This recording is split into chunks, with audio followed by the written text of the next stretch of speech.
Now I'm in the octagon. with a little strobe light behind you. Go or let me see if I can adjust you here.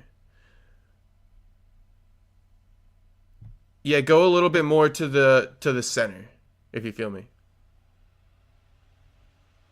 Just a little bit more. There we go. We're good. Okay. All right, we're live. Let me make sure though. Live. Look at episode 10. Trying to get to at least 10 likes. I At know we least 10 could. likes. I know we could. Introduce us while I fix the microphone for Yeah, them. DJ MTK, Parry Punch, homie Jacob, talking about UFC 310. Make sure to like, subscribe, talk shit in the comments. You know, we see people talking shit. We see I people love talking it. shit. I love it. You know, and I do want to address this. I'm going back in some of the comments, right? Yeah, yeah. We'll go a couple episodes before. They were talking about the stock market. Mm-hmm. I get it. Yes, you have to. Yeah, buy low. Buy low. You don't want to buy high. However, there is a difference when you buy a stock when it's just shitty. Yes. Okay, so there's a difference when it dips. Yeah, of course, buy the dip. I knew what yeah. you meant. I knew Right. what you meant. But you know they had to throw a little bit of shade. I had to like look, I got call options out there. You know what I mean? I got put options out there. Believe you me, I get it. Like you know what I mean? Like you want to buy when it dips. So all I was saying, just to clarify, DJ MTK, don't buy shitty stocks though. Yeah. When you know it's like not worth shit. Facts. Because it's never gonna go back up. That's one. Two, on the what was the post you did on Instagram and people were talking about From last the week. Connor. Yes. Connor. That was Okay. a good one. Well, yeah, and here's the thing too. They were going crazy in the comments. We love it. We love it, right? Here's the thing. You're taking a 60-second clip and summarizing everything we discussed. Seriously. And so like I love that they saw that, but hopefully you get a chance to watch the full thing. Yeah. I'm And, gonna say. and I mean, that's always the goal. That's why I posted. It's like a teaser to the full thing. I think, if I were to be honest, I think there's not a high percentage of people who go watch the full thing, unfortunately. Yeah, I mean, that's the way it is. Which yeah. is what it is, but that's always the goal. So I don't really always like it, like when people, even when I post trailers, and it's like a 10-second clip of like five topics from like an interview I do, right? Like a minute trailer. So I'll do like 10 seconds of each topic, the most fire topics. But then people go in there and they like talk all this shit, and it's like, I will comment back and I'll be like, yo, it's a trailer, bro. Go watch the full interview. They get emotionally attached to the trailer. Right. Which that's part of the game, right? It's part of the game. It's all good. It's all good. It's all good. It's all good. My thing, I guess, is they're like fucking coming at us, and I came at a couple of them. But I'm like, hey, come on, MTK, come at some of these boys too for me. Well, you know what happens is like either I'll have something where I'm just going back and forth with some other wars. I'm like, you know what? What am I doing? Right. Well, I don't care. That's what I kind of think too. I'm like, MTK doesn't get emotionally like attached to these comments. Like you don't, not at all. I feel like I have sometimes, but that's what I mean. I have though. Okay. There have been moments in my life where I'm like, fuck you. Like I'm trolling a troll. You know what I mean? Right. Like, I'm like, bro, I'll never stop. And then like, you have to kind of pinch yourself. Like, dude, you got bigger things you're trying to do instead of arguing with somebody you'll never meet in your life. Nah, I hear you. Like we're going 0 times 0 is gonna always be 0, and we're just spinning our wheels here. But it gets engagement up though. That it does. It does. So that all we were talking about, right? Is I was even telling you like hit them with a little something, like just a little something. That way we can get a bunch of comments, and you agree. So I think that was good too. But I would also say with some of those comments, it's like I wonder if it's possible to create a. Do you think this is possible, right? To create a fan base that if we like can kind of curate them in a way to be like responsible, I guess like commenters in a way. Does that make sense to you? No, bro. You think that's like a wishful thinking? Impossible. Oh, that's impossible.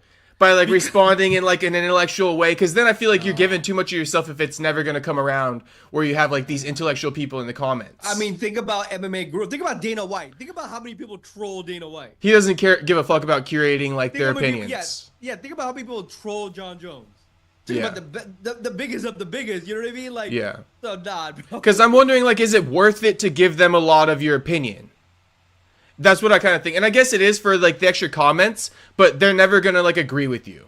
No. If they feel a certain way, nothing you type, I feel like is going to really do much, I guess. No. Yeah. They're going to stand firm on that hill. Because, you know, for you and me, oh, go ahead. No, I'm just going to say, like, a lot of people, that's all they have. They can be, you know, keyboard warriors. That's the crazy Kevs of the world that they're looking to get. Yeah, it doesn't really matter to a crazy Kev. He's never going to be seen. But you know what I mean? Like, so if they're going to be the best, you know, keyboard warrior in the world, you know, and maybe a lot of them have more time on their hands than you do, bro. You're trying to edit fucking 10 clips, you know what I mean, and get at this out, and you got Twitter, you're multitasking, you know what I mean? Like, you got a lot more. Your time is a lot more precious. I usually only got like one comment back in me. Now if Luke would have commented back and chimed back in, Leonardo that's a whole different story. That would have been fire, yeah. That's a whole different discussion. Yeah. But no, they were saying, okay, this is what I was even gonna say too about like the commenters, right? And this is what I'm talking about as far as like, should I waste my breath, or should, like, where do you get your chance to like clap back? See, that's what I'm trying to say. But maybe you don't have to, right? But I'm gonna do my clap back anyway on air for entertainment purposes. There are a lot of people saying like, oh, the two things, right? They're saying two arguments that I kind of feel like I debunked, which is that, oh, Luke Rockhold is not married, so that's why he's getting accused. And Luke Rockhold's not rich, so that's also why Conor's getting accused, because Conor's married and rich. But I made the point of a Leonardo DiCaprio, you know, somebody who is rich and somebody who doesn't get accused. So that's what I was trying to point out. But it's hard to, like, you know, get back to the fans. And I guess sometimes I do want them to know shit, but there's no point in really expressing that to them. Well, and I think, too, that...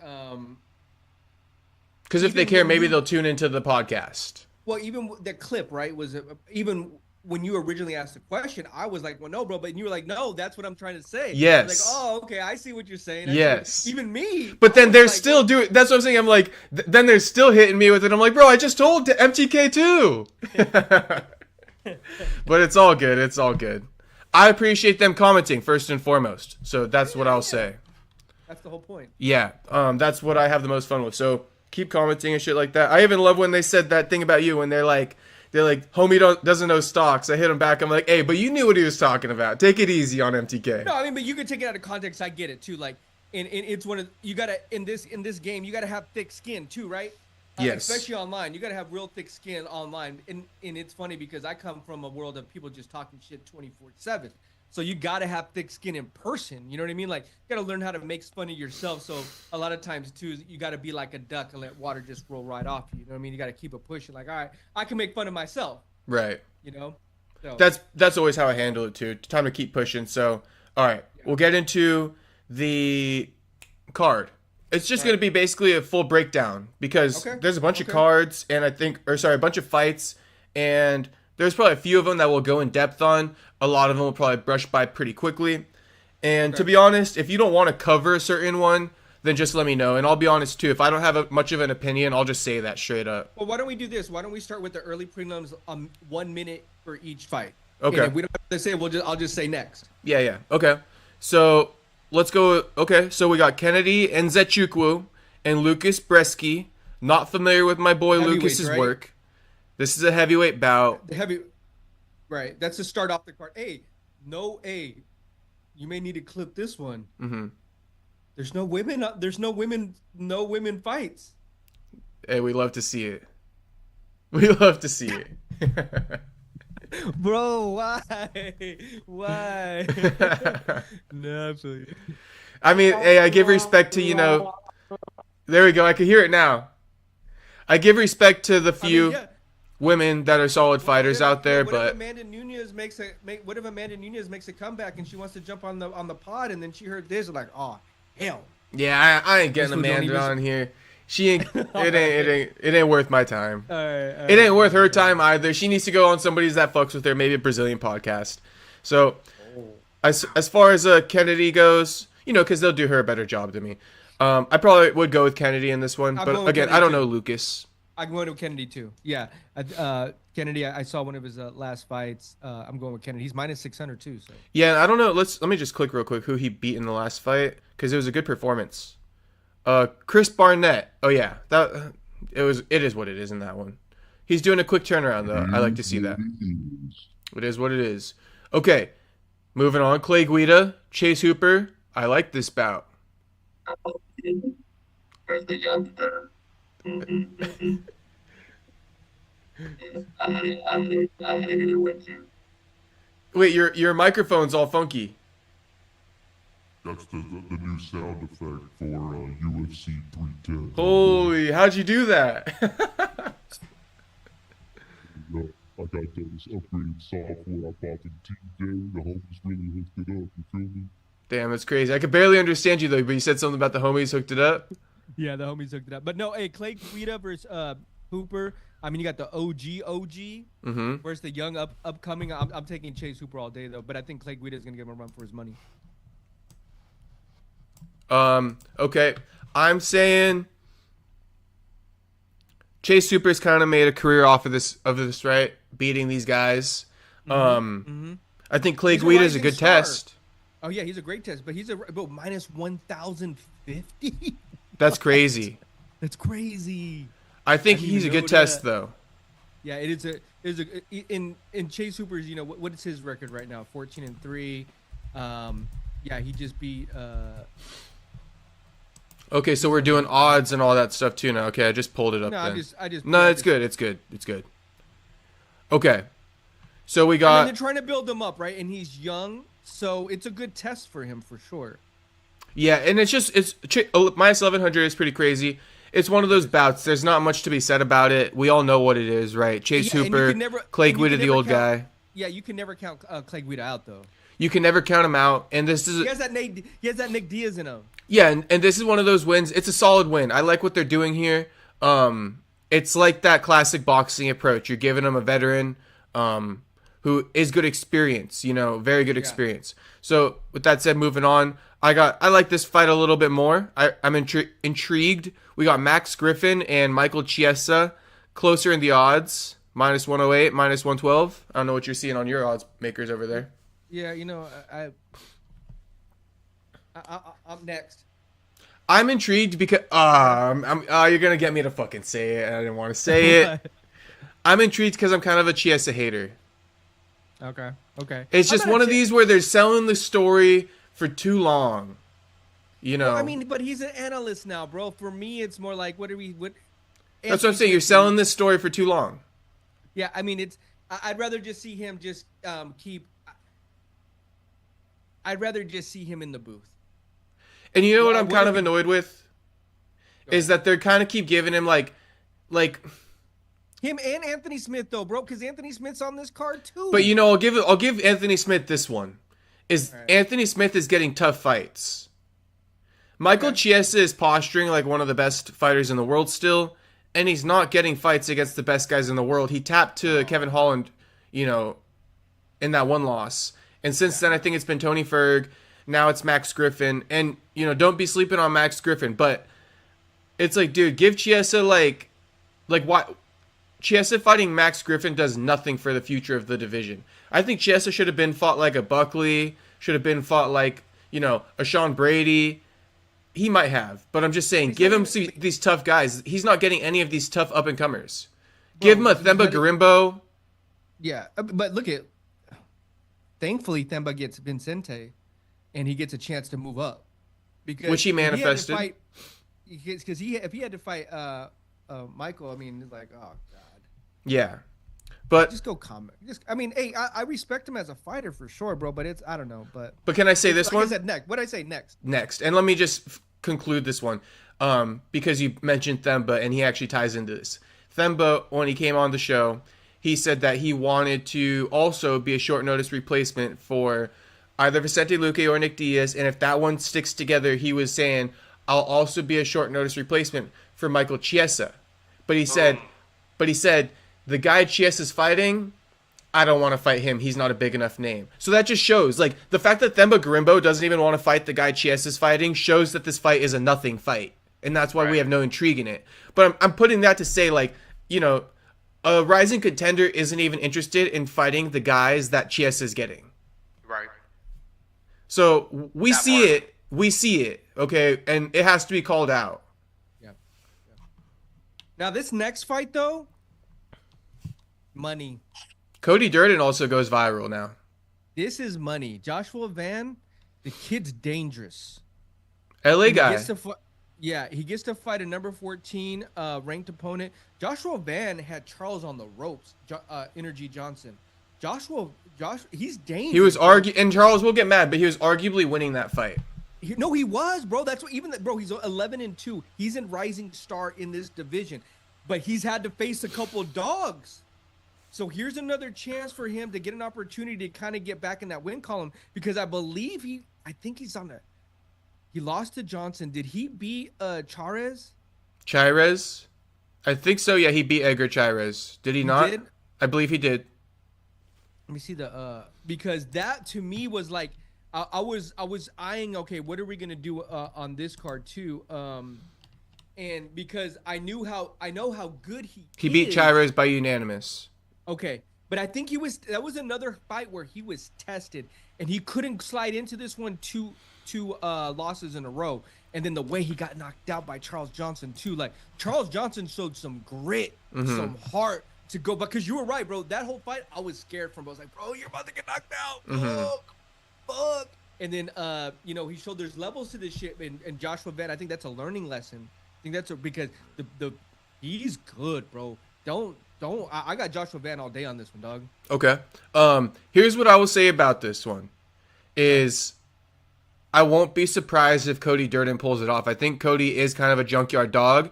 And let me say this on the flip side, Joshua Van gets past a guy like Cody Durden, also depending on how he does it, says a lot. But winning against Cody says a lot. You do something pretty impressive against Cody, that says even more. So, let me ask you this. If you were to say Cody or Charles Johnson, who would you pick in that fight? I would also lean towards Charles Johnson in that one. Okay, so here's my thing. I think Joshua Van needed that loss to learn. Because that he was, like you said, he was winning, bro. But I thought so. Durden beat Charles Johnson by unanimous. See what I'm saying? Yeah.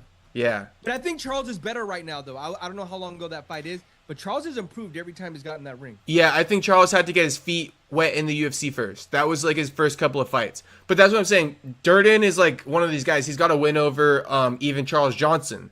So it's a close fight. And I say, do you consider him a gatekeeper? He is, because he's one of those. At this point, he kind of is, because he, in my opinion, he's shown that he can't really break into that next level. He's gotten all the opportunities. Like I said, he had a win over Charles. Let's just look at his little body of work real quick. Yeah. So he lost to Makayev, right? Beat JP Buys. So he went on like a 4-fight win streak. But then he lost to like a Bruno Silva, Tagir, which is Khabib's teammate. So he's got 4 losses in the UFC, actually. And he's on a 2-fight. Oh no, he beached. No, okay. See, they were pushing him when he was on a 4-fight win streak, and then he lost a couple. I mean, he's still getting good fights. Yeah. He's right in the mix. He's like a top 15er. Yeah. He's like a Chiesa type of guy before he kind of got overdue. He's just like, he's in that mix. Probably not going to be fighting for a title though. I would say he's like the Neil Magny, but younger and a little bit better. Yeah. I like Cody Durden. He's good. He's also kind of funny. Like, he'll get on the mic and say some wild shit. Yeah. That's gonna be it's a good fight. It's a really good fight. I like that. I really want to watch that one. Yeah. Now, curious to hear what you have to say, Weidman, Eric. You know what? Next, Randy Brown, Brian battle. Let's get into the juice. Now this one got smoke. This one got some hot right. This here. one got some heat right to here. it. Yeah, to start the early prelims, and for Brian Battle to really test himself, I didn't realize, bro. Randy Brown right now is like 7-1. In his last 8? Yes. Damn, he only lost to Jack Della.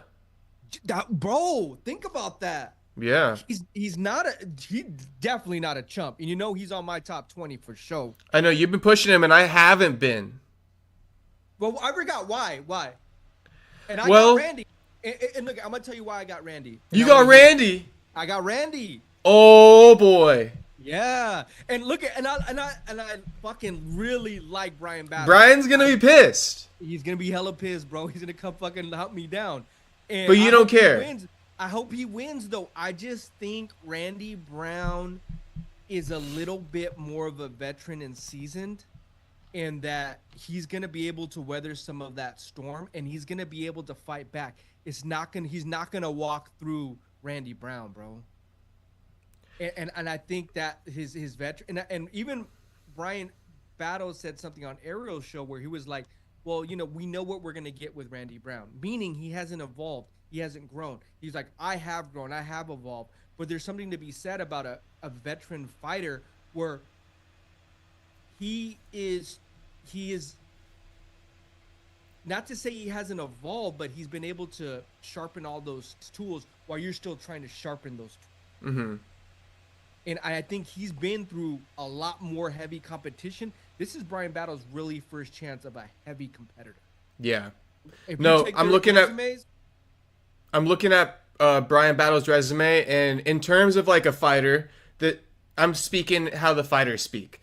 Randy Brown probably thinks that Brian Battle hasn't fought nobody, because he hasn't really. Mm-hmm. Now, when you look at Randy Brown, the level of competition, I mean, Elizu's a big name. Muslim Solikov's a solid win. Wellington Turman is a solid win. Jack Della is a solid opponent. Francisco Trinaldo, Chaos Williams, Alex Oliveira, Jared Gooden. These are, I mean, he lost to Vicente, but the list goes on. Warley Alves, Brian Barberena, Nico Price, Mickey Gall, Bilal Muhammad. Bro.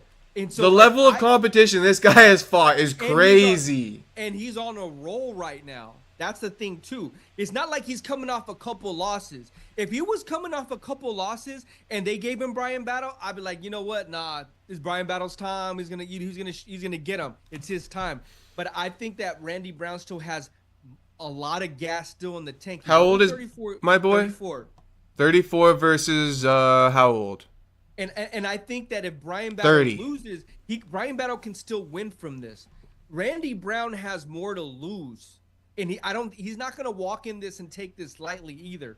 He knows that Brian Battle has some mojo on him right now, and he can steal some of that. He can steal some of that light by actually getting this win and then getting into that top 15. Because he beats Brian Battle, and then he goes and he tries to fight like I don't know, an MVP or somebody like that. He could stretch himself into that top 15 as well. Yeah, so I think you said it very well, and let me just add some points. First off, if he excited, huh? No, yeah, that's good. And some of that rubbed off on me, so hear me out. All right. Randy Brown, he beats Brian Battle. Wow, he really sparks up the whole division, puts the whole division on notice that he is here and he's been here. Yeah. He's been here, and everybody better wake up because he's been putting in some work. So I like that narrative if he were to get the win over Brian Battle. What I will say, because you asked me, you said, what is it about Randy that you got the issue with? And to be honest, I was very high on him with Jack Della. I thought he was going to go in there and get that win, and I was very disappointed when he lost that. I think he got rocked on the feet and got choked out. So that one, I think I kind of was like, oh, damn, he's not who I think he is. Because I think at that point, I was like where you were. And I think that one made me kind of fall off. Now, I will apologize to Randy. Randy, I apologize, okay? I may have gotten in my feelings about that. Your body of work is crazy, okay? No disrespect going into this fight. Technically, you are the A side. Brian Battle is coming in here. You're giving Brian the opportunity. And Brian Battle's minus 230. Yeah, I mean, how do I say this? I think it's going to be a way tougher fight for Brian than what I thought before we started speaking about this. And I will just say this, though. I say all that to say, if you lose to Brian the same way that you lost to JDM on some bullshit, but I'm apologizing. I said I'm sorry, and I could be wrong, but don't make me wrong again. Yeah, no. And I think too, now that we see who JDM is, he's a fucking dog, right? I still got my doubts. I don't know. I'm just a little tough on that. Dude, But that Gilbert Burns fight really impressed me, bro. no, I Just hear like, you. because he was losing and he found another level and he fucking got the win. And I think he had a broken arm. Right. So anyway, we're getting off topic, but in this division, this is to start off the prelims with this fight. We talked about this one of the best UFC cards, of the year. This is a great example of why it's gonna be in the discussion. Yeah. Because have this fight as an early prelim, as a fan, as a casual, as a diehard. The casuals may not know this, but if you look at this welterweight division and these two guys right here, they're basically in the top 20 for sure. 16, 17, somewhere in that ranking, and you're going to really see a really good fight. And a lot of people are writing off Bryan Battle because of what he's done, but this is going to be a big test. Mm-hmm. Big test. And if he it's walks a good right through him, whoa. Yeah, I think a lot of people are thinking kind of where I was in the school of thought. I'll be honest, right? Never. But minus 230. I'll always admit it. Vegas is on your side, is thinking that too. Yeah, but I think a lot of people are on that school of thought where Randy is a layup to Battle, but I don't believe so. I believe this is going to be a tough fight, and no taking away from, this is the point too, and this is what people have to be careful of. There's no taking away from Bryan. If he beats Randy, that's a solid ass win, yeah. Because a lot of fans would come back around and be like, all right, now give him somebody good. Nah, he just beat somebody good. Right. Yeah. You deserve to be in that top 15. For a fact. Talk for sure. Okay, so we got the next banger, one. Bro. It's a banger. That's a banger for sure. And I'm even more excited about it now, so I'm sure other people are too.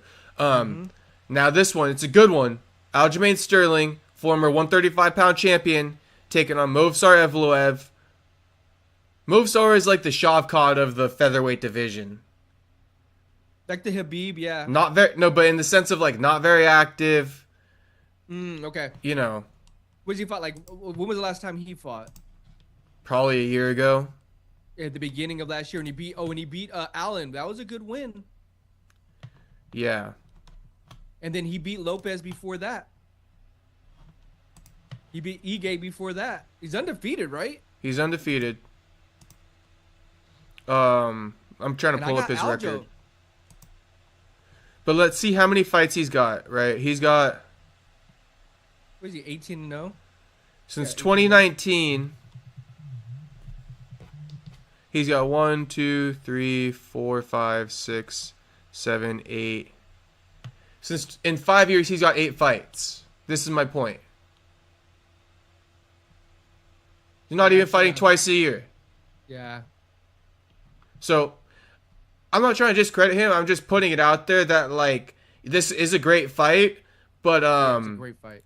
You're not very active right now, brother, and I'm just kind of calling it out. Well, let's just think about this. Like, this fight's on the early prelims, is on the prelims as well. This could be a UFC Fight Night headliner. Definitely. Right? Yeah, definitely. Thank you. And that's why that's amazing to me to keep circling around this. Like, one of the best fight cards of the year. You're really going to get your money's worth for Randy Brown and Bryan Battle will kick it off. And then you get this fight. And what's funny is this, I think this is the second time Aljo's been on the prelims. Yeah. He was on the pay-per-view main card. And now you go to back-to-back prelims. The UFC don't like this, man, bro.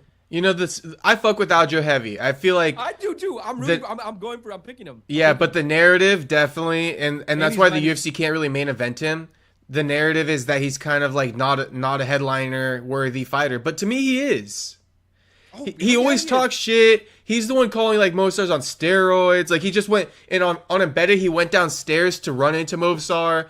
Like he kind of makes it exciting, but a lot of people just don't want to give him that credit. I think that trip out on this, if Merab, right? I'm not a big Merab guy because what does he do? He likes to take you down, but he's such a big character with his social media that Aljo, I think, when looked at all this, like, okay, I gotta kind of like be this character. And every time I see him try to do something, it's like I feel like he's forcing it. Mm-hmm.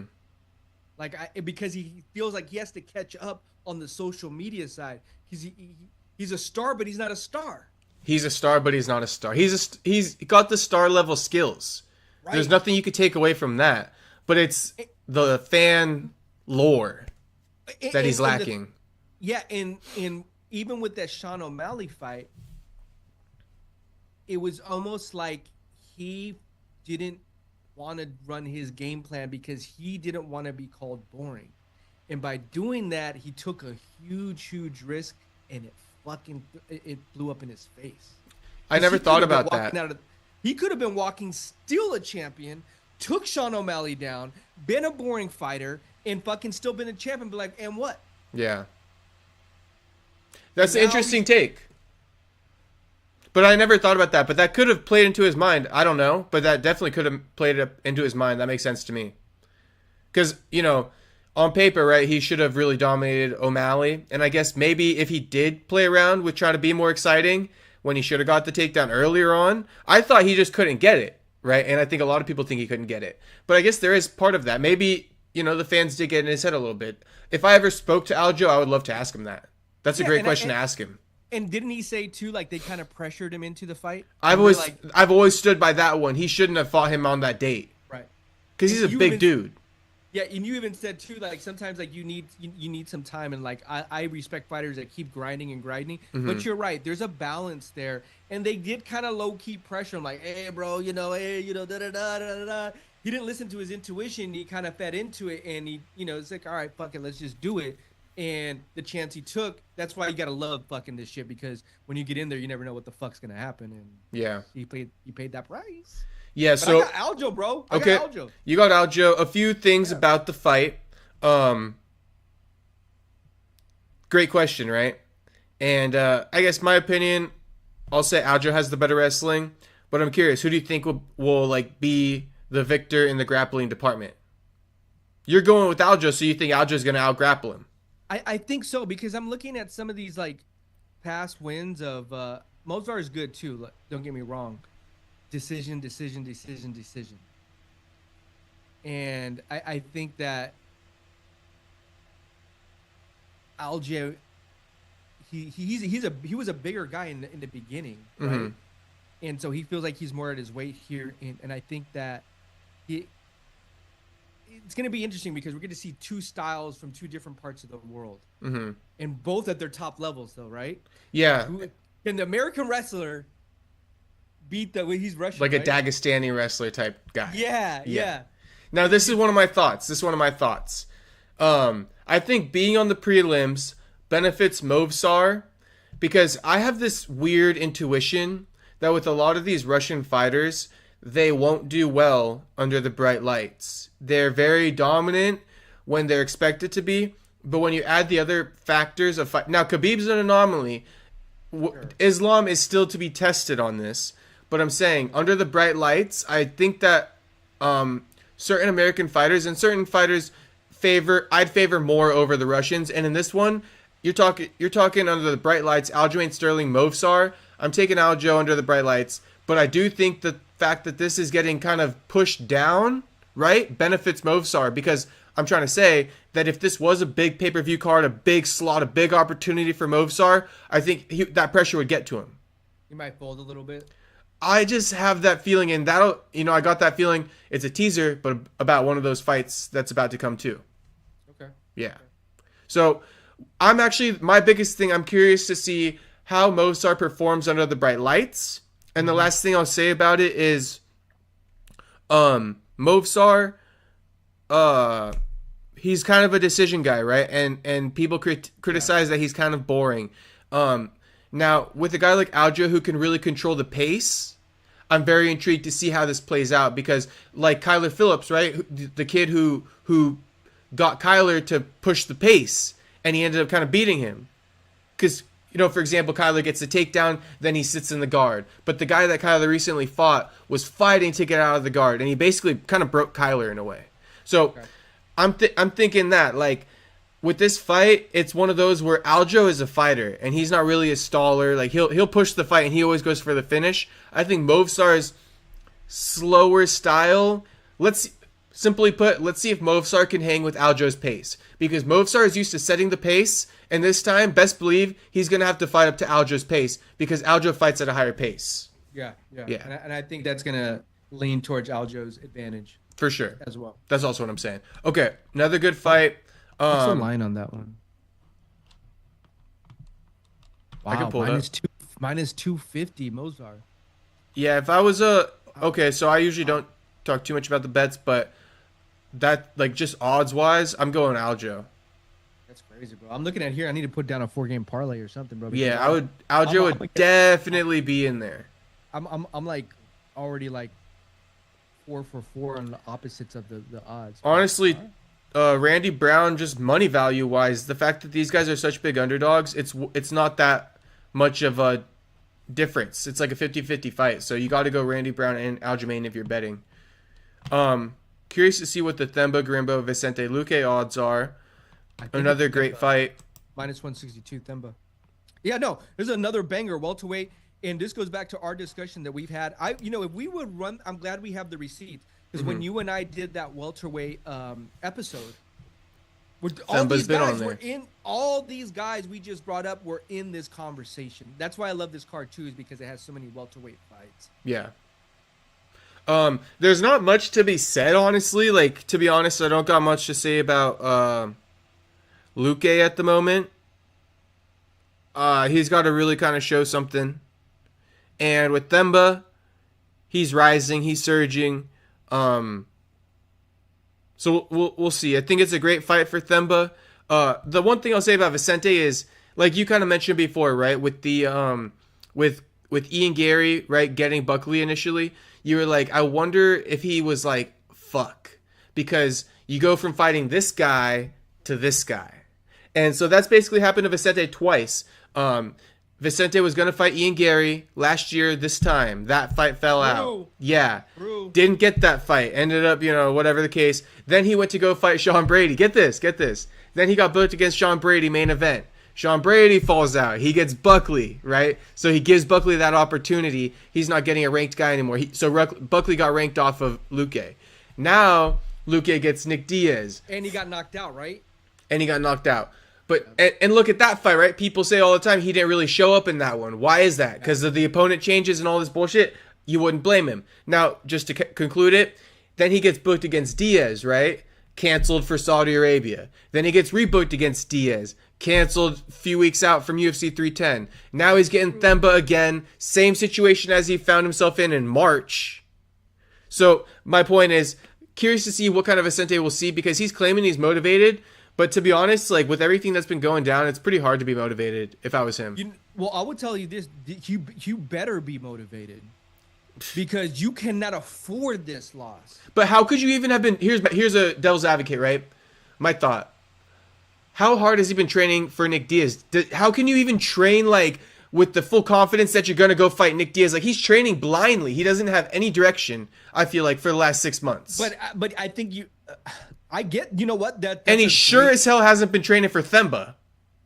And that's a great point. But I think that as an overall professional and as an athlete, you better have been doing something. You better not have just been chilling on the couch, because it's almost like you're at a position where it's a double-edged sword, because if you don't at least say, hey, I got to be training for whoever they're going to put in front of me.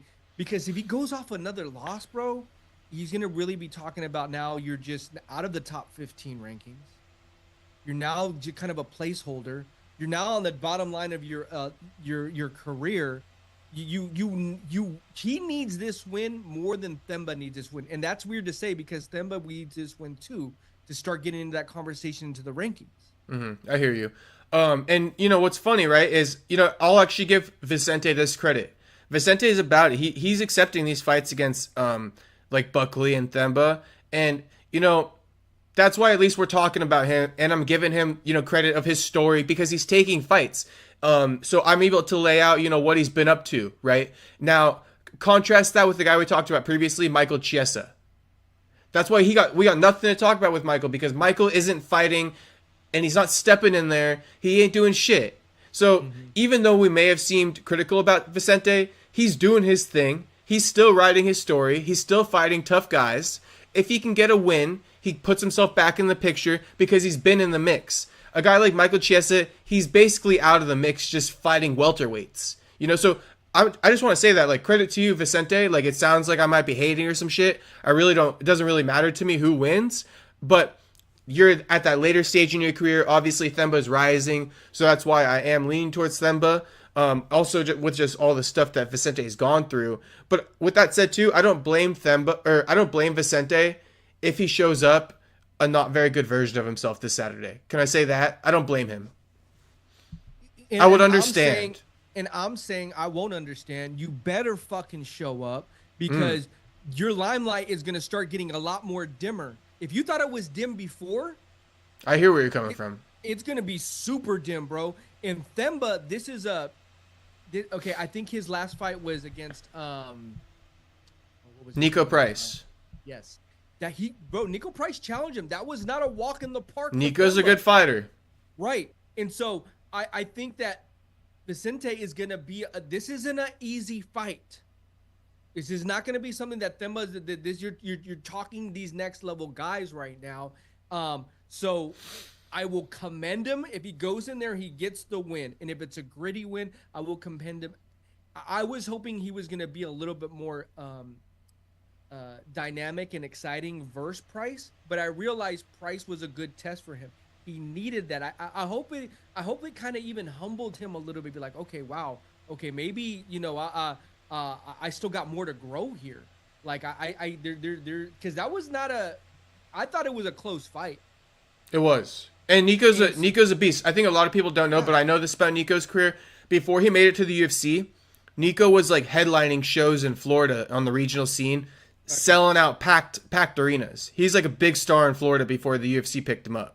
So Nico's one of those guys who used to carry like big cards when he was on the amateur scene or the regional scene. He's not a chump for sure. He's not a chump. But I think, and that should have showed Simba, okay, there's another level here. And now Vicente is going to be another good test for him. Be like, okay, there is another level here. I think that I think it's going to be a really good fight. That's what makes this card really exciting as well. Mm-hmm. Something I like to always point out too is I think real fighters in MMA, I think real fighting transfers better. I think Themba's a real fighter. I think that Nico Price is a real fighter, meaning their backstories too. Like they just come from more of a gritty background. And not to discredit Vicente, but I'm just saying that like Themba beating like one of those gritty Street Fighter type dudes in Nico, I think says a lot, and he is not getting that with Vicente. Vicente is more of like your traditional martial arts guy. You know, Buckley, Brazil, right? Yeah, Buckley. Yeah. No, but he's actually born in America. You know, but like a Buckley, right? Buckley is a martial artist, but he also brings that street aspect, the real fighting aspect. And you know, that is a critique I guess I'm putting on Vicente. Vicente doesn't bring as much of that fighting aspect. You know, I haven't seen it in him. But I wanted to conclude this one by saying, question, Themba Gorimbo predicts he's got a first round knockout coming his way. He's about to knock out Vicente in the first round. He says it's not going to be 2. He says it's 1 round. 2 questions. I guess number 1 is, do you believe him? And number 2, if he does it, that's 1 round sooner than Buckley did it. What does that say about Themba Gorimbo? I think that I love his confidence. I think that Vicente's not going to be a walk in the park, though, bro. Like, he's not. I think that Buckley caught him. And so we know it's possible. But if I would have saw more from Themba versus Nico Price, I think that I'm a little like, I wish I would have saw more from Themba versus Nico.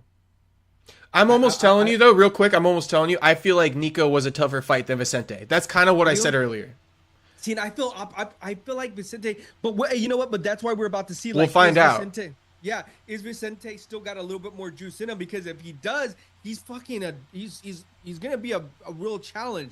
But if he's on that back 9 and Themba does get that knockout, you become a placeholder. You get out of the top 15. You're not gonna be talked about anymore. It's gonna be like, hey, you know, he was a good fighter. Vicente of old, I think, beats Nico Price, but I think Vicente of late, I feel like Nico Price versus Vicente is a good fight. And that's a good question, too. Who would win, Nico or Vicente, you know? At this point in their career, right? Yeah, but I like what you brought up. You know, I didn't think about the whole backstory of Vicente and all those different things that he had to go through. A year ago, he was about to fight fucking one of the best fighters that we're craving right now is Ian Garry, and now you're just like maybe getting out of the top 14. Us talking about, you know, so that's crazy, bro. How much can change in a year? Yeah, and those are all big fights. Like, think about the fights that he's been getting. Ian Garry, Sean Brady, Nick Diaz, and all three of them fall out. Those are all big fights. Yeah, it started here, well, Sean Brady and Ian Garry are like right here. And then you go down, and then you kind of go down. And not to say anything against them, but I'm just talking about within the rankings. Yeah. You know, because Themba is a rising star, too, that I have on my list. Right. So okay. We're gonna find out a lot. We're gonna find out a lot. Clearly, we're excited about that fight. That should be the theme of this card. We're gonna find out a lot. That's what I was saying, right? There's a lot of while there may not be a lot of stars, there's a lot of star potential. Ooh. Yeah. Ooh. Brian Battle, Themba Grimbo, the list goes on. Even Cody Durden goes viral. Chase Hooper. You got Kron Gracie on here. Yeah. People love to hate on Kron Gracie. Okay. Anthony Smith, Dominic Reyes. Next. I'm kind of like next. I'll say rest in peace to your coach, Anthony. Yeah, I got Dominic Reyes too. Yeah, and let's see what happens. I don't really got much to say. And I will say this, but this is what I will say, just on the prelims. If I was in the UFC and I was creating the card, I would have had Dominic Reyes and Anthony Smith open up the prelims. I would have had Vicente Themba. I would have had Aljo Mosvar. I would have Brian Bade, Randy Brown to close it off, to roll into the fucking pay-per-view card. I like that. And I probably would have pushed Nate down, and I probably would have pushed Bryce down to the prelims and push Brian Battle and push Aljo on the main. Yeah, to be honest with you, I feel like Aljo goes on the main. Brian Battle or Nate Landwehr, you know, they're both good on the mic, so I'm okay with either of them headlining the prelims. Anthony Smith, Dominic, while their names are big because of what they've accomplished, I believe at this point in time, you're kind of right. They belong at the bottom. And you leave Vicente Themba right there in the middle still. Yeah. But I guess the order doesn't matter too much, but with Battle and Landwehr, back to back, the fans will be going crazy. I would even say this, like, if I pushed Nate down and we pushed Bryce Mitchell down, I would have had Themba Vicente headline the prelims. But okay, that's where we are. Fair enough. Yeah, and you know, I see people hating on Kron versus Bryce being on the main card. You know, I don't really care, but I would say on Aljo's defense, it's a little disrespectful not putting the former champion, right? And a number one contender bout. You're a former champion, and it's basically a number one contender. Bryce versus Kron is a cool fight, but there's no champion, and it's not a number one contender. That is kind of odd. Yeah, I don't know how many people could really name who Kron Gracie is. I used to love Kron Gracie because I just like grappling, but I can clearly understand people don't fuck with him in MMA. Do you want to see the comments they put on his fucking fight with my post? No, it's actually funny as fuck. So I put, Kron Gracie says he finds Bryce Mitchell a worthy adversary for UFC 310, regardless of ranking. And then I quoted him, he said, I don't need to fight people who no one knows or cares about. And look at the comments. Dog, you are the one no one wants to watch. Did he just say that he is a big name? No one cares about him. Bro really smoking his own farts. Oh. Bro, dog, you are not a big name. Most of us forget you were even in the UFC till this fight was announced. He's someone we don't care about. Oh, boy. So I'm fully aware. I fuck with Kron, though, because I was like a big Gracie guy when I was younger and stuff. But, yeah, it doesn't make sense, regardless how much I like Kron. I don't know. The first two fights to open up the card, I question why they're placed there. They're going to be good fights, but they could have been early prelim fights. Honestly, it's Cyril Gane, Volkov. There could have been prelim fights, I mean. Right, but then Cyril was an interim champion, right? So again, Cyril being put above like Aljamain. I feel like we're getting kind of like random here, but fuck, throw Cyril Gane on the headliner for the prelims, right? Throw Nate Landwehr on the main card. and throw Battle as like the co-main for the prelims or something like that. Bro, I like the heavyweight where it's at, to be honest with you. Number 3 there, I like that it's it's what I like about it is like you have a flyweight, you have a welterweight, and you have a heavyweight. And so like the Cyril Gane Volkov has a lot of it carries a lot of weight to it because of what could happen with the winner. Right. And where they really move up to. I mean, what is that number 2 versus number 3? That's crazy, bro. I mean, if it was sold, I'll put it like this too. And, you know, I'm fine either way. I'm just saying from an accomplishment standpoint and a virality standpoint, I think Nate Landwehr goes more viral than Cyril Gane. And I think that Aljo's accomplished more than Cyril. But I'm fine with it on the third one. I think there's arguments either way. My biggest thing, hear me out on this, is that I wish they were selling this fight as Tom Aspinall's next opponent. But they're holding out for John Jones, and we don't know if it's going to happen. But I wish that was the selling point. I would be a lot more excited, honestly. Yeah. But it is what it is. Yeah.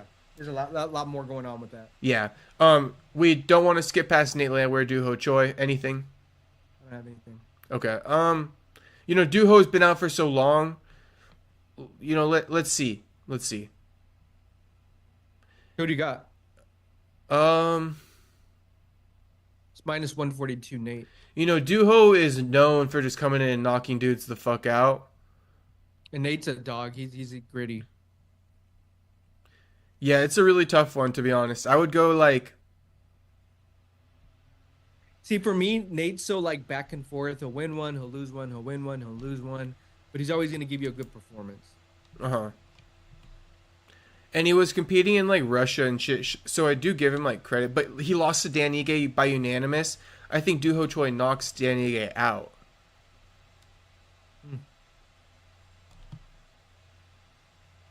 Yeah. I might be, just my gut is feeling like a Doohoy, but I would say Dooho by knockout. If he doesn't get the job done and knockout over Nate, I would say Nate probably pulls off a decision. I just want to see a good fight. Yeah, that's a good fight. Yeah. Kind of odd to be the main event though, of the prelims. Kron versus Bryce Mitchell. Anything? Not really. Okay, I would say. Bryce, to me, I don't. You're disappointed in my boy? It's not that I'm disappointed. It's just like he's, you know, what is he? 16-3. 16-2. Is it 16-2? At least here on Tapology it says that. It's 16. I don't know. UFC it says 16-3. There's neither here nor there. He lost to Topuria. He beat Dan Ige, and he just lost to Emmett. I mean, he should have this win. He should get the win. They set it up for him to win. Yeah, I think it's going to be a closer fight than people expect, though, because minus 800. The thing is that Bryce isn't really a striker. He's more of a on the ground guy, grappler. He's a grappler, and if it's a pure grappling match, Kron's going to beat him 10 times out of 10 times. Just because of his experience in that. Kron is that good. Like back in the day, before I even started all this, I used to just like YouTube Kron Gracie like jiu-jitsu matches online and watch him. He's a beast. All right. Yeah, he's a beast. He's probably one of my favorite like jiu-jitsu guys from back in the day. Honestly. And he lost to Jourdain. He lost to Swanson recently. Yeah. But I've even followed Kron's career when he was in Ryzen. Oh, really? Yeah, but I mean, clearly he hasn't been able to prove himself in the UFC, which I understand it's tough, and he's got to prove himself here too. But just in terms of this fight, I think it's a little bit closer in the sense that if they do grapple, I feel like Kron's going to take it. But we'll see. He gets the edge. Oh, okay. He gets the edge. But if you get a striking match between these two, it's going to be ugly as fuck. So we'll go there. But because you had some things to say but this is a prime example. This is why it should have been on the prelims. Yeah. But you have some things to say about Bryce, and I want to say something else about Bryce. Maybe a little positive spin-off. Number one, Bryce comes from The Ultimate Fighter, and it looks like he was like, So number one, I like that fighters come from the Ultimate Fighter. I think it's a good proving ground. Number two, I would say that his last few fights, I mean, he said he was sick against Ilya, right? And he said that, yeah, it was a quick turnaround for Josh Emmett. I think he's already put out there that the UFC gave him an ungodly amount of money to fight Emmett. So he had to take it to like build his house, but he admitted he wasn't ready. So you're disappointed in him, and I do get disappointed when fighters take fights for money and they're not ready, because this destroys their legacy. And then you got guys, right, like yourself, being disappointed in him too. But I'm shooting him bail. I'm saying that maybe he has something more to give, because he took a fight for money and shit, and then he fought Ilya when he was sick. Those are 2 losses. Those are his only 2 losses. Yeah, it's not that I don't like him. You're disappointed, like I was in Randy Brown. Honestly, I'm not disappointed or not disappointed. You think he showed you that he can't hang? I think that I'm not his target audience. Okay. Does his antics piss you off?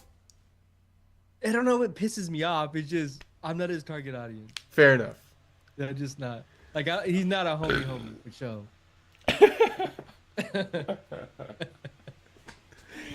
Tell me that motherfucker. Clip that motherfucker. Yeah, okay, I won't even clip you on this one, but tell me like one thing that like bothers you. I'm just curious. Like I don't really care.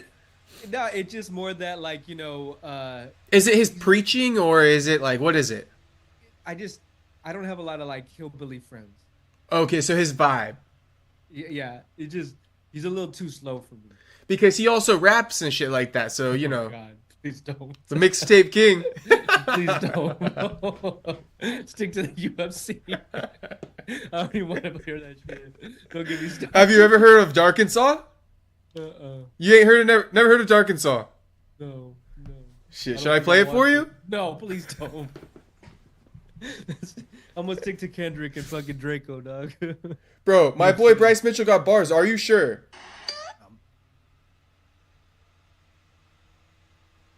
Let me try to pull it up. This is what I would start off of. I want to know who produced the beat. Oh shit. There ain't no telling that one. He probably got it off YouTube or something. He probably did, huh? I mean that's we're already in a negative. Is that some grimy shit for you? Yeah, it's already -1. Now, the next thing, what's the cover art look like? Because if it's some shitty cover art, that's -2. All right, now we gotta pull it up. It's funny too, and he's one of these guys too that it's like, he doesn't want the government to tell him what to do, right? Okay. Yeah. I'm cool with that. Fine. You don't want that, bro. Believe me, I got arrested just for arguing with the cop and had to spend night in jail just because I couldn't shut the fuck up. Believe me, if there's anybody that it's against someone telling you what to do, it's probably gonna be me. Yes. Believe me.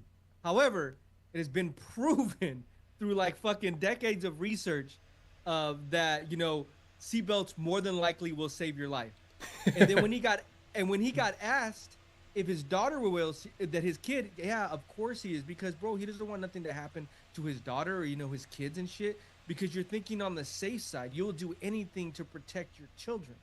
So it's one of these things where it's like he probably was raised that way though, bro. Like that's what I mean, hillbilly, bro. Like he probably I can't communicate with people from the South or people from like that, from those part of the country. We just don't talk the same language. No, I hear you. Although you guys have a lot in common, I feel like, but it just doesn't work out. Yeah, you guys do, but we probably would have to chill. But he would start going into this other shit. The Earth is flat and this, and I'd be like, all right, and he'd lose you there. Oh, I'd have to go. Like, it was good meeting you, man. I wish you nothing but the best. No, the funny thing is about Bryce Mitchell is he's actually fun to like analyze from afar, like through your phone, right through the lens of like your screen. It's fun to analyze him. But I've had a homie like Bryce Mitchell, and it's pretty insufferable. No, I mean too, bro. Like I just like all right. Like you know what you're getting into every time you go over there. Yeah. Like I'm gonna go right over here. I'm gonna go right over here, dog. Yeah, and they'll be like telling you about the fucking like devil powers and like Disney Channel and shit. But let me play this for you, all right?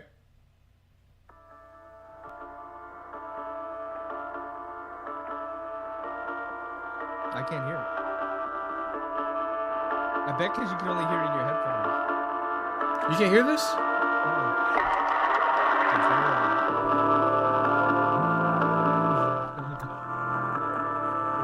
You can't hear it. 1 second. Like My very enemies faint. talking, they chuckle. I don't give a fuck, ain't no need to rebuttal. They look in my eyes and they know I won't buckle. Been from the jungle, I've been down the rumble. Give me the microphone, I'll keep it humble. And give me the weight and I ain't on a fumble. That's a bad habit, I learned out in Cabot. I'll go get a pound and put it in the attic. If I need some money, then I'ma go grab it. Fighting is good, but that shit is sporadic. I ain't gonna lie, ain't been living lavish. I'm straight. He ain't bad, right? Yeah, it's decent. I Love can my hear clothes, but that ain't cause I'm Taylor, my girl. Yeah, she's in love with me. Get to the abundantly. She gets up under me, gripping and hugging me. All of a suddenly missing me, kissing Way me. better No than I social expected. distancing, girl. That's why I had to show you. Yeah, way better than I expected. Bro, yeah, Swisher, you been in the picture. You made my life better. I've been through the weather. Not Conor McGregor. I can't get no cheddar. I can't sell me no pay-per-views. Ain't slept in a day or two. Look at me working. I'm hurting. I'm out of the dirt, and you know that's for certain. And behind the curtains, there really ain't secrets. You know how I keep it. If my coach has said it, then y'all best believe it. We have been training. No need to explain it to me. If my coach has said it, then y'all must believe it. Decent. It's decent. No, he's not bad. No. He's not bad. He surprised me. I knew it. That wins some points with you, MTK? Yeah. All right, bet. Hey, Bryce Mitchell, send me my thank you. All right, so 3 fights left then. We got Cyril Gane, Volkov, The big boys. the big boys. I kind of gave my take on this one, right? But, you know, you got Cyril Gane. He got the win. How did he get the win in the past? I think it was a finish, right? Did he KO him? Unanimous decision. Okay. So Volkov didn't get finished. That means he could. I like it when a fighter doesn't get finished and they rematch. It means they can, you know, get the win again this time. Yeah. I think Volkov's been on a little tear right now. I'm going Volkov. 1, 2, 3, 4. He lost to Tom Aspinall. 5, and he lost to Cyril Gane. I think that I'm going Volkov on this. He Volkov? pressed me in that last fight. Yeah, he pressed me in that last fight. I really liked the way I felt like he dominated Popovich. Now, did Volkov already fight? Yeah, he lost to Tom too. Yeah. So we kind of know how both of these fights, or no, because Cyril hasn't fought Tom. Wow, and it's minus 345. Cyril Gane. I guess I kind of want Cyril to win. Because that sets up. I really want that Cyril versus Tom fight, and I heard Ariel mention that too, which is funny to me, because he's so like on John Jones versus Tom Aspinall. I'm surprised he even mentioned Cyril Gane versus Tom Aspinall, but Ariel likes that idea too. I don't know. You know, if he has a dominating win versus Volkov, I mean, he may change my mind a little bit, but You don't think he deserves an Aspinall? You think Aspinall should fight like a Jones or Pereira?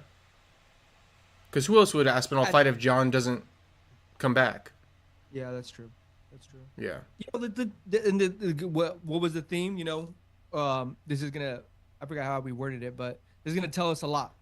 Yeah. Gonna tell us a lot of where these guys are. That's what makes this card so exciting, because you have all these. We'll find out, contenders. I think. Yeah, we'll find out, because you have all these contenders that are just trying to get to that next level, and a lot of these results are going to push these guys into some really big fights in 2025. Mm-hmm. But I got Volkov. Okay, for sure. You got Volkov. I don't really got a prediction, but I'm saying I kind of would prefer if Cyril won to set up a Tom Aspinall fight, because that's a big fight that I want. Yeah. No, I would like to see that fight too. Yeah. Yeah. Okay. And then I would say this, like, if either one of these guys knock the other one out and they get on the mic and call out Tom Aspinall, love it even more. yeah. You know, and I think once we're done with this, I just want to touch on one thing as far as, like, you know, fighters making themselves into stars. I think it deserves to be talked about. So we'll touch on that before the end. But co-main, Shavkat versus Ian Garry. Big fight. Undefeated versus undefeated. Huge fight. We got- fight. I think it's 5-0 versus like 6-0 in the UFC versus 8-0 in the UFC.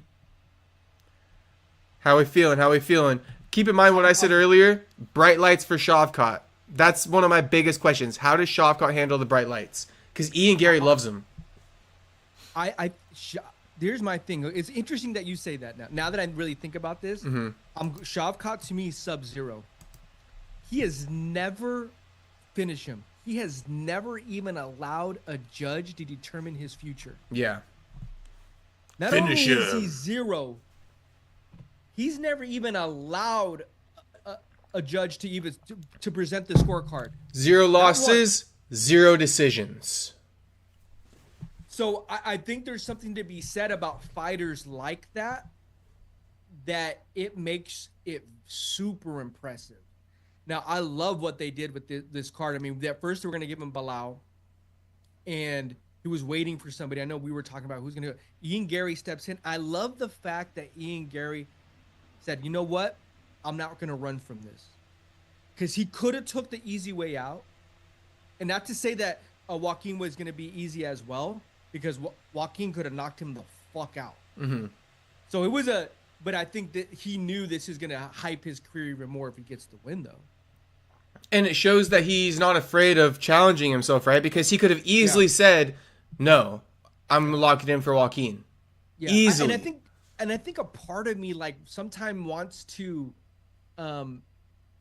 not give Ian Garry credit. Think about this, too, what we just talked about Vicente. A year ago, the MMA world were fucking clowning Ian Garry, bro. They wanted Vicente to knock his ass out. Bro, he was running, bro. He had to hire a PR team. He turned off his comments. His wife's getting exposed for a fucking book about, dating younger men and, taking advantage of them, bro. Like, this shit was crazy. Yeah.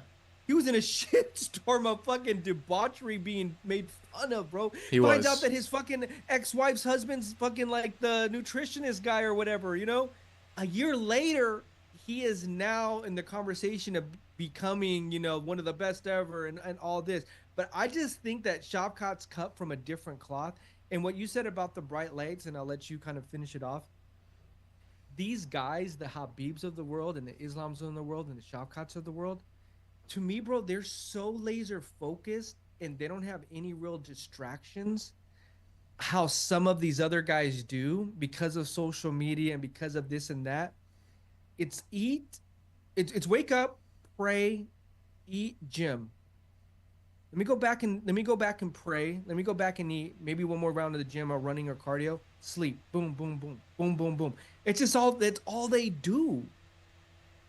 And I think they don't even consider the bright lights, bro. You see, he's so nonchalant. He is. Now, like just how all of them, Islam nonchalant. Like Islam's got a lot bigger though. He's growing to that, right? Mm-hmm. But originally, when you look at them at their core, they're just built different. Yeah, and I like how you put that. I would say that's going to be a good way, right, to see before the fight how if the lights are getting to Shavkat is the fight before the fight. I think that let's see in the press conference tomorrow. Let's see in the weigh-ins. Let's see his demeanor and see how if he's calm or if Ian seems to get to him. I think if you can kind of see Ian getting to him, that might be a sign of what's to play in the fight. But if he can kind of remain like he doesn't care, you probably see a ruthless killer in there. The language barrier helps him too. It does help them. You can't immediately be like, oh, what? You know what I mean? It's like you have to get a translator. Hey, blah blah blah blah blah. And you gotta think about it like, oh, okay, well, all right, whatever. You know what I mean? Like you don't have the same energy towards it or anger towards it. You know what I mean? It's but like, also too with Garry and like I mentioned to Joaquin, Garry brings a different type of trash talk to his fights. So I'm curious if he's gonna have anything to say to forgot his name just now. Shavkat. If he's going to have anything up his sleeve to Shavkat. Because remember, you got Jeff Neal, he put him on a shirt. You got Neil Magny talking about his kid being a child abuser while Neil's going through a divorce. You got you got D-Rod, he brought chocolates to his room before he missed weight. Like he has all these things he always does to his opponents. But here's the thing, think about this. After all MVP, he said something about the coach and trying to steal information from his team, trying to get him a lifetime ban. Okay, and I agree with you, and he's paid that heel really well, right?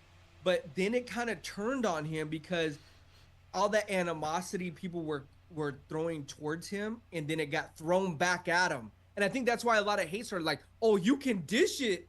Let's see if you could take it. But he couldn't take it. Yeah. Especially when he shut off all the comments. Like, oh. It's like, oh, you can't take it. Now you want to be soft and shit. Now you don't want, hey, you can't handle the heat.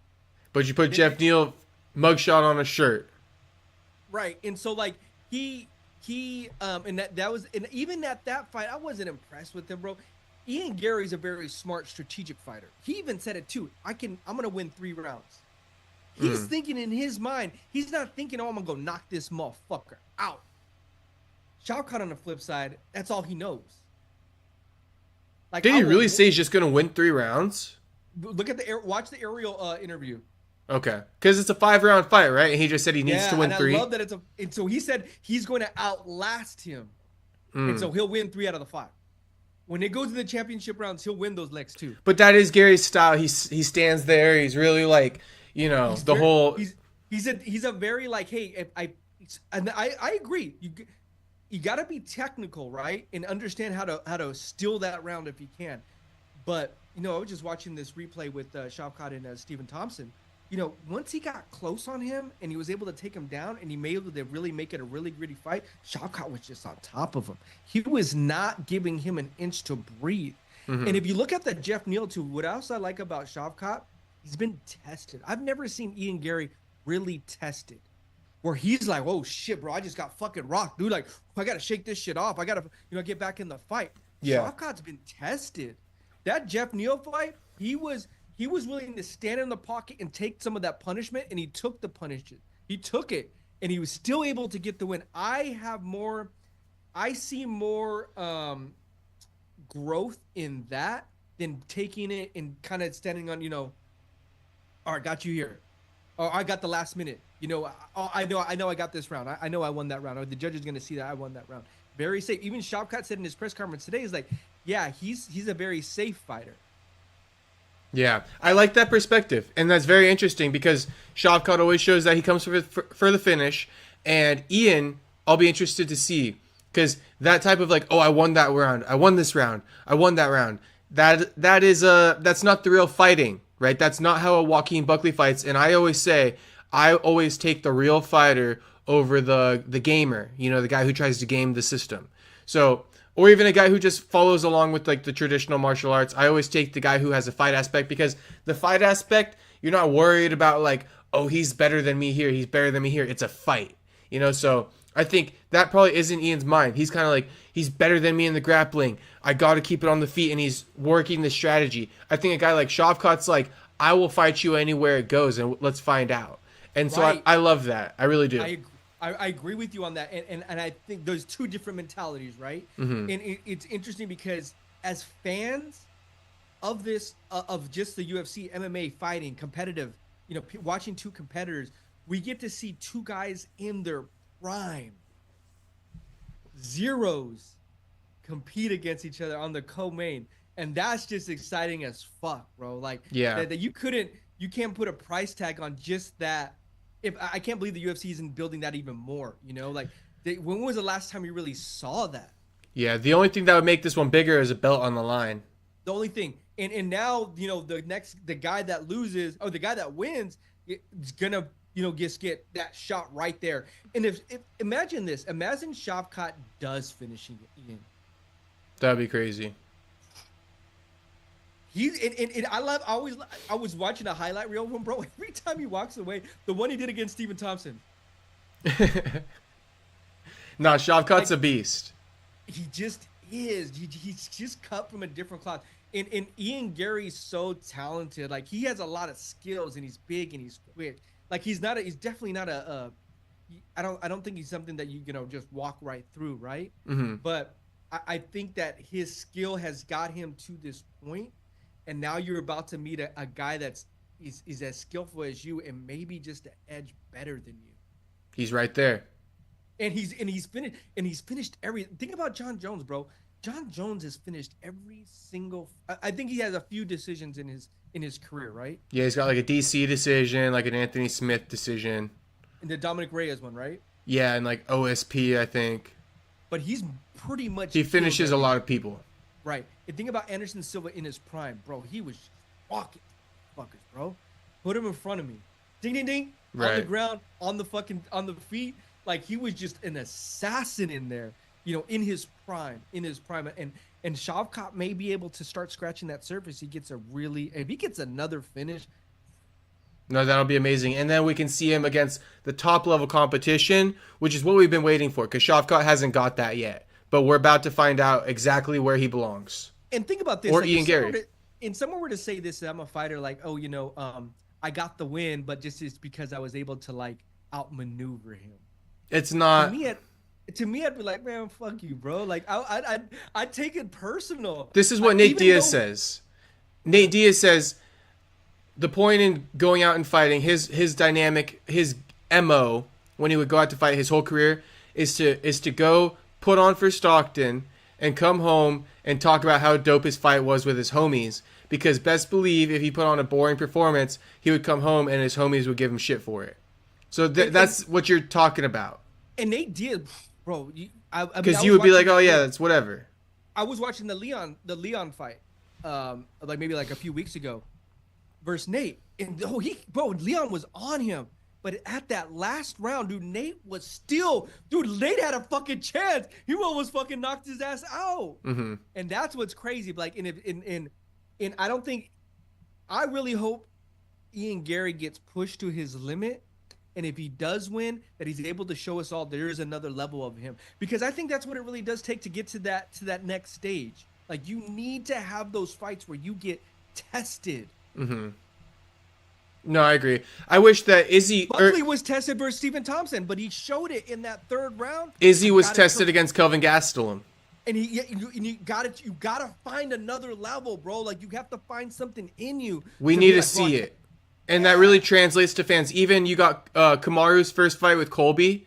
That was one that really resonated with fans. Like, okay, Kamaru can really hang in there, through Right. the fire. Through the fire. Right, Yeah.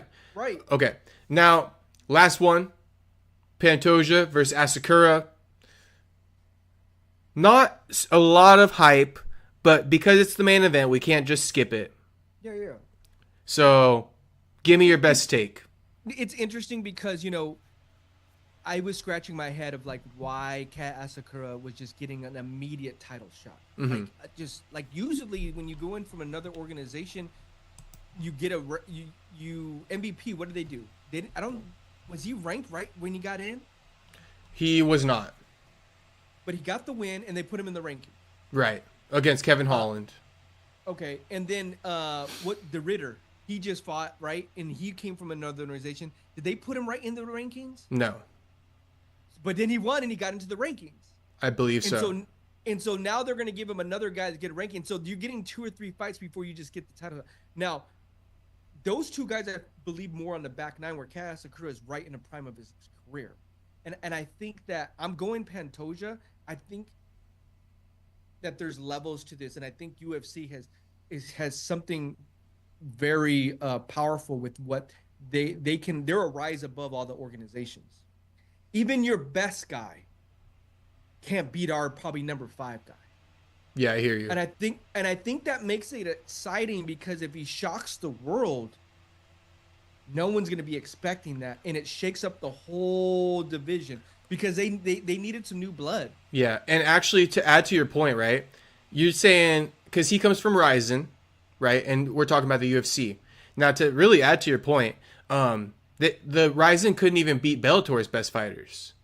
Bellator sent their champions over there to fight Ryzen's champions, clean sweeped them. Interesting. So it's been proven on a Bellator scale. Now you put it on a UFC scale, and this is the same thing, right? You're taking champion versus a champion.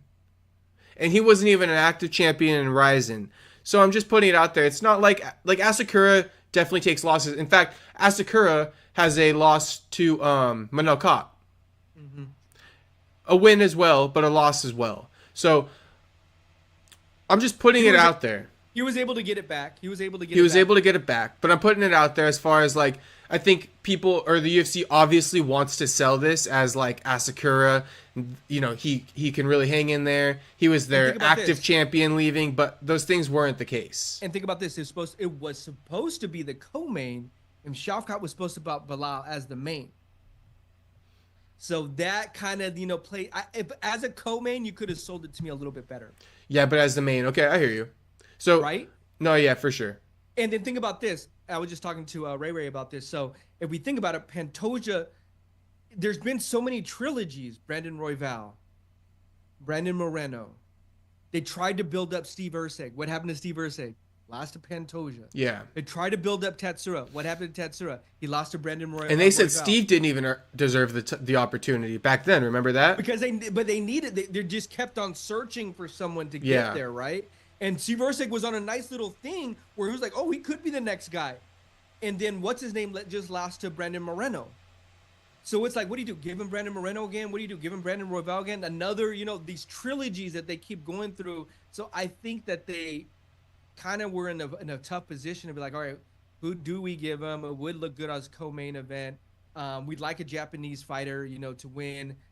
And so, you know, that's the only thing I can think of, because it really shocked me to be like, wow, don't even give him a couple fights. You just right in there. Yeah.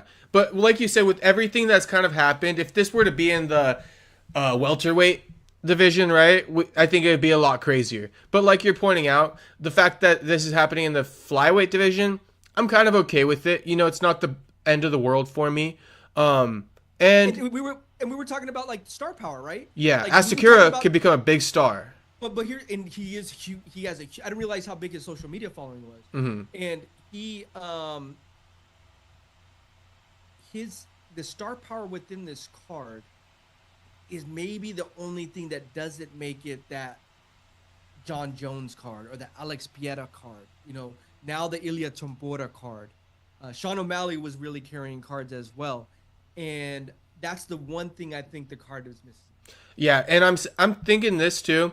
I think if Asakura gets a crazy knockout, I think he shoots to the moon. I think it's going to be crazy hype. I can almost see the reality. Everybody's going to be standing in line. Everybody's going to, oh, let me go. Let me go. Brandon. And it's just like his whole fan base from Japan hops on with America. It'll be crazy. You know, and I think that I don't think he's going to beat Pantoja. Pantoja's a fucking bro. They call him the cannibal. Bro, he's been through wars. He is proven. He is gritty. He is the only way he beats him is if he knocks him out. Yeah. He's been super power. But he could take a punch. That's what I'm saying. The only way he could beat him is if he knocks him out. Because decision, he's gonna outgrit you every time. Yeah. No, he's a fucking beast, bro. He's a beast. He's minus 285. I'd like where that is at. I mean, I would minus 285. But I got Pantoja. But I am excited just to see, okay, what does a top guy in another organization do versus their top guy? That makes it interesting. No, it does. And the thing that I would also say to kind of wrap up the breakdown is I like how they're bringing in Asakura's style. This is something I've been saying, right? Put in a fighter, put in an exciting guy. And so, you know, I like the fact that Asakura is an exciting fighter. That he goes for the fights, that he goes for the finish. He punches hard. You know, he really goes for crazy knockouts, and he's got a good highlight reel. So I fuck with that, and I think it'll be a great fight. Yeah, no, I'm excited for it. And it just like that's the only thing about the card is just I think it's the star power. It has a lot of great fights, just doesn't have that one big fucking like, woo, this motherfucker's like he can just sell tickets on himself. Yes. And so I mentioned how I want to wrap it up by just touching on a topic, which is star power, right? And I might be taking it back a little bit, but it's relevant. So with Francis Ngannou, one of the points I wasn't able to bring up as far as like why, you know, the UFC's relying on John Jones to basically build up Tom as a star because they don't really have somebody if John were to leave.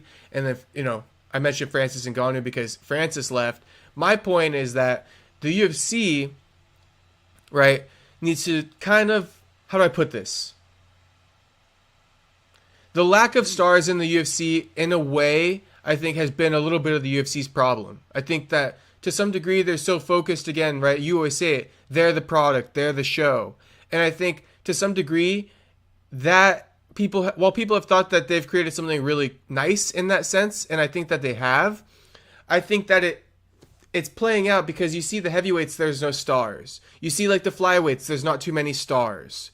And so I think that the UFC could also benefit from putting on their guys more and growing some of their guys a little bit more. But with that said, I think guys like Cyril Gane, who the UFC has tried to push, what has Cyril Gane done in his outside career to make himself a star? Nothing. Not much. So it's what I say that because it's a double-edged sword. The UFC can push you, but I think that fighters also need to push themselves to become a star in the sport. I think that I say all that to say the sport is lacking stars. There aren't very many stars. And whose problem? The UFC? Is it the fighters? Is it both? I'm kind of saying it's both. And I bring that up just because how you said there isn't really like a big star on this pay-per-view. And I think that kind of speaks to a greater problem. Let's think about this. I mean, I wouldn't go all the way there because... Well, because Bilal's not a star either. He was going to be the pay-per-view headliner. Not a star. Not a star. But he's funny. He's growing on me. I fuck with Bilal. Yeah, he's growing on me. Yeah. But let's just think about it. John Jones, star. Alex Pereira, star. Sean O'Malley, star. Even though he lost the belt. 50-50. Sean? I'd put Ilya over Sean at this point. I don't know. I'd like to see where their numbers are at because Sean's a big star. Now, if he loses, we talk about those lights, right? Those lights just get dimmer and dimmer and dimmer. Sean would have been a Pereira if he would have beat. Dude, Merab. if you would have if you would have done it, pulled it off against Merab. Ilya. Everything's about winning, right? Alex's star has grown so big because of all these just dynamic wins and the way he's been going in there and his attitude when he goes in there and that, right. He's been able to build that.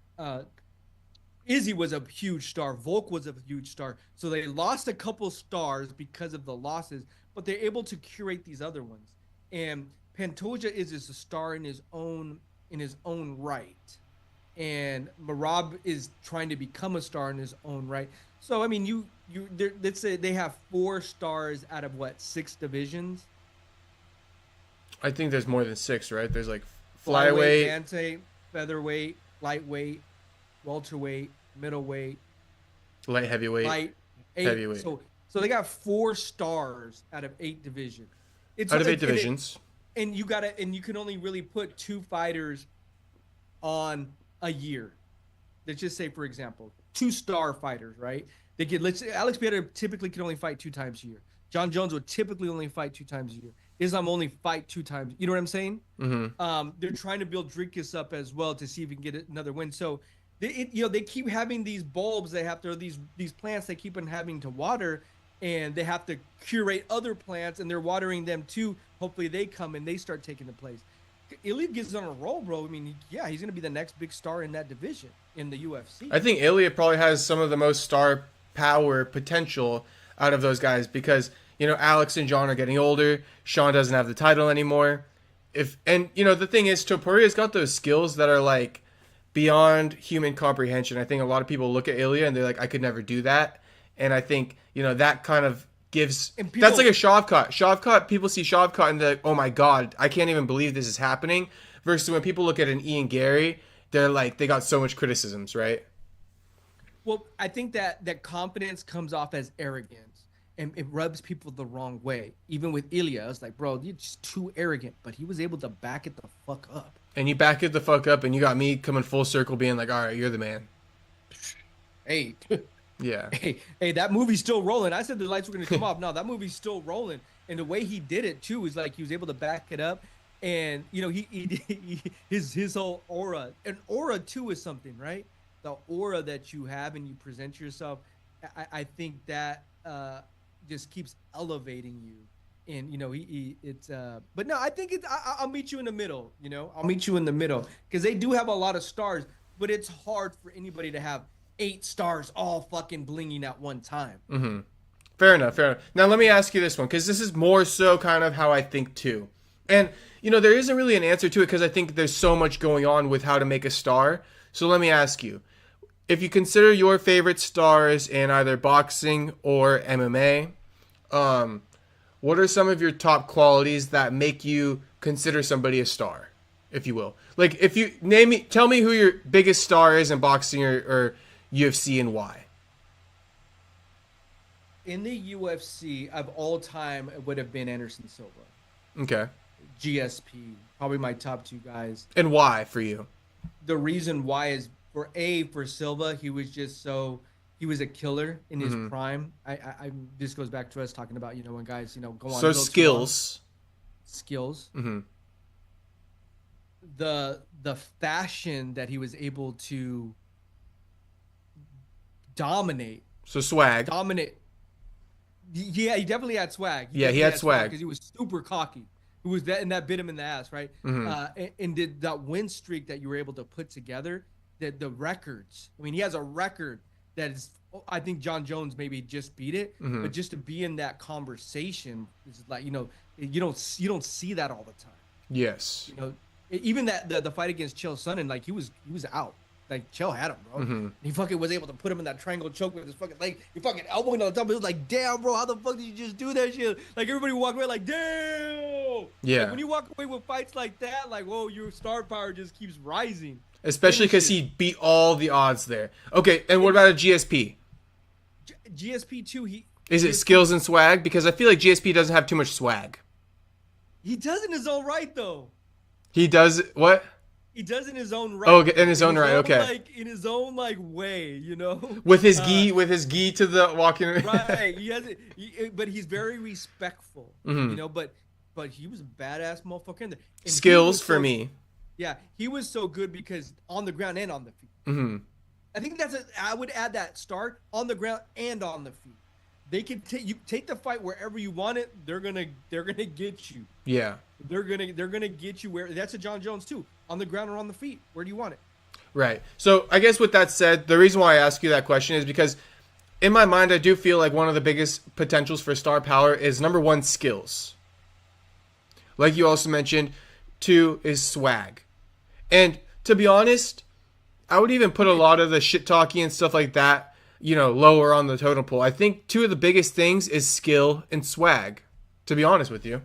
It does, in that shit talking, I guess I would add that on there because it does add an element of like, oh, okay. But how many guys talk their way up to the top and then they don't got the skills to back it up? Also, a record is very cool. A record is cool. Like Floyd Mayweather was one of my favorites of all time because you wanted to see him kind of like, is he going to do it again? Is he going to keep winning? Also, the fact that like nobody could really beat him in boxing. You just sit there and it just blows your mind. I think Shavkat's kind of similar to that where he blows your mind. John Jones blows your mind, right? Is he going to lose? We kind of want him to lose. These kinds of things. I would add this too, like talking about swag. Swag is, swag kind of goes with shit talking too for me. Doing Anderson Silva would all the time walk out to DMX.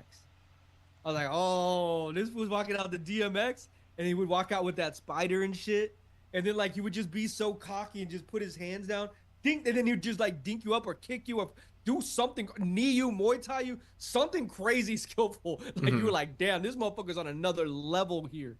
And I think that the walkout songs too, and you never knew what he was gonna. He didn't speak English, so you really didn't know what he was saying.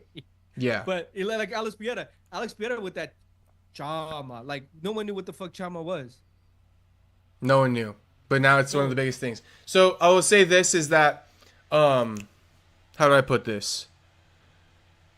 Okay, let me say this. Because I like to talk about stars because that's what we need in the sport are stars, right? So how to build a star. So what I'll say is that while talking shit, right, can get you to that star level a lot quicker than I guess skills. I think the fall is a lot quicker as well. As quickly as you rise by talking shit is as quick as you can fall. And so sometimes to take the road of that takes longer, right, ends up lasting longer too. Right. And so that's what I would say is like sometimes I think fighters need to weigh this option. Should I talk shit and get myself up here as quick as possible and be impatient because that fall is very quick? Or should I be patient with my rise, right? Because once I kind of like and put in the work on my skills, right? And I may not get enough recognition early on, But once I do get recognized for my skills, there's no going back really. But I think a lot of fighters, they get recognized for talking shit and they can always go back. And I guess too, to add to that, think about this. Like, I was thinking about, like, I didn't realize that. Let's use Shavkat and Ian Garry as 2 examples. Shavkat, we don't know if any time he's ever talked shit. Right, but he's a star because of his skills. Because he's undefeated. That just by itself has made him a star. 18 finishes too. Yeah. Just because if you took Ian Garry's, I think Ian Garry has like 1.2 million. Shavkat has like 2.7 million. Mm-hmm. Talks a lot of shit. Got his name up there. Did this, backed it up. So that's interesting. And I think that in today's world, look what we're doing. Look what we're trying to create. In today's world, you have the Marab. Marab's smart. He's funny too. Like he's realizing that that's part of the formula. Now what's happening is I think a lot of guys that can be skillful are kind of going backwards and realizing like, oh shit, I never built my social media. I got to go do this. Aljo. He's a good example. I was actually on the top of my head. I was thinking that. Yeah. And that's funny. Because they're like, oh shit, I'm a star, but I only have 200,000 followers, or on social media. Wow, but I'm a champion. How does that make sense? And they're looking at the guys like Sean O'Malley and looking like the guys, Marabi's been able to build it. Even the Ilya, they get they understand that it's now just more than everything we just talked about. Yes. There is now a new level that you have to add in here in order to become an even bigger star. You got to be hitting it on several fronts. Right. You got to be meeting the standard there. And a lot there. of these guys now, when you get to that point, you can build a team to help you get to elevate that, to say, okay, even a boy of mine, it's so funny, bro. Like he was just telling me, they were talking about like India stars, like in India, right? Mm-hmm. Huge following, bro, right? Pakistan, India, like fucking billions of people that live there. Of course, their music, their movies are like musicals. And they got these big movie stars, but people, I don't even know who the fuck they are, dude. Mm-hmm. But they understand social media is so powerful because these movie stars are having like 100 million followers and people have no idea who the fuck they are. But they built a huge following, but it's all premeditated. And so these guys are able to be premeditated. I'm sure Marab, bro, fucking probably recorded 100 clips. Before he started posting. And just say, hey, we got shit just in the chamber. Mm-hmm. As a team, you do this, you do that. Bro, he was like, with those Mexican chicks, like, bro, how the fuck you get these Mexican chicks? So quickly. Yeah, where do you get these bad bitches? Yeah, if he has a team helping him out with that. But yeah, so... But you have money now, and so you can afford that. Yeah. And so I think it's just a very interesting topic because there's no real recipe for success because a guy like Shavkat who doesn't talk shit is a star. A guy like Aljo who talks... who has the skills but doesn't really promote himself that heavily, he's not a star. So Shavkat and Aljo promote themselves the same way. They let their skills pay the bills, but Shavkat's skills get him notoriety while Aljo's don't. My personal opinion on that one is that Aljo should probably turn heel and stop trying to be liked. I think that's Aljo's problem. He has to accept the fact that people don't fuck with him and go heel. And at the end of the day, too, if you think about this, at the end of the day, this is an entertainment business. Mm-hmm. And that's what some guys forget about. It is entertainment. At the end of the day, and if you can be more entertaining, like him or not like him, hate Connor. Look what it did for him, Mm-hmm. And the more you hate somebody, then the wrestling gave you the blueprint. The more you hate somebody, the more people are gonna fucking follow you and fuck. Wrestling knew that if they hated you, you're gonna be even bigger. Yes. So that's actually good food for thought for some fighters, I think, is that there's not always one recipe. You're not always going to be the liked guy or the disliked guy. But I think that fighters should find out kind of how they're being perceived by fans and manipulate the situation to become a star in their own right and to gain the most attraction as far as like pulling emotions from the fans. And I think that's why I really fuck with Buckley. Buckley, you get to see his personality. Mm-hmm. Like you can just tell that's just him. He doesn't have to create that. No. And he's smart enough to say, okay, let me Hey Kevin, I'm gonna talk shit, dog. You know, Mhm. he's smart enough. Like, hey, when he was talking with Ian Garry, hey, let's capture this. Like, he's smart enough to say, I'm gonna capture it behind closed doors. He can still like, hey, you know what's up, blah blah blah. Hey, we're gonna do this little shoot.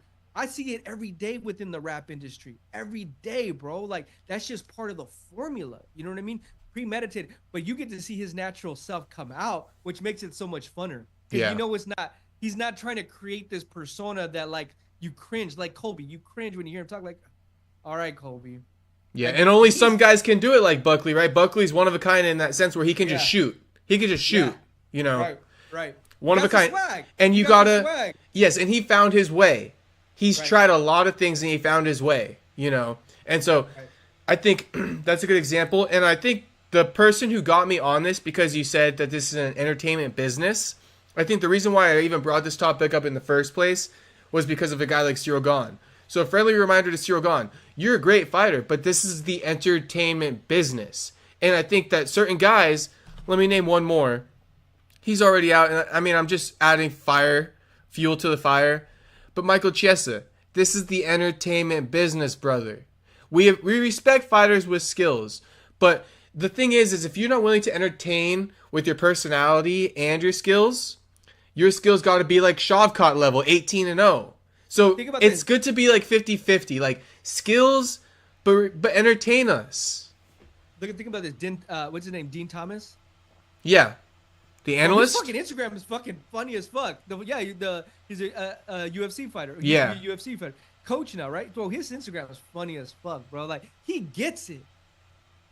He gets that flip side of it and how to make these little things funny and and then Angela Hill too. Her Instagram's funny, bro. Mm-hmm. Like, she's willing to make fun she of did a herself. Kamala Harris video that was funny as fuck. Right. Yeah, But she's willing to make fun of herself and put herself out there. And who cares?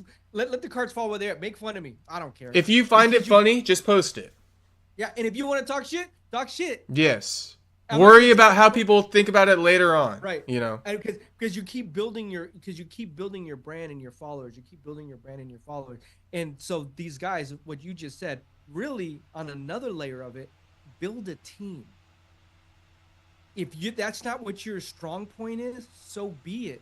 But I bet, and I catch this all the time, bro. Like, a lot of times too, when I'm with people, I wish there was just a camera guy following us around just to record it, because we record gold, and we're just like, all we need is a camera guy just to go record and edit it for us. Yeah.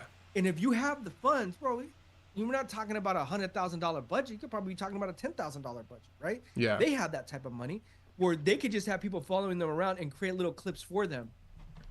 Facts. And so there is some real free game.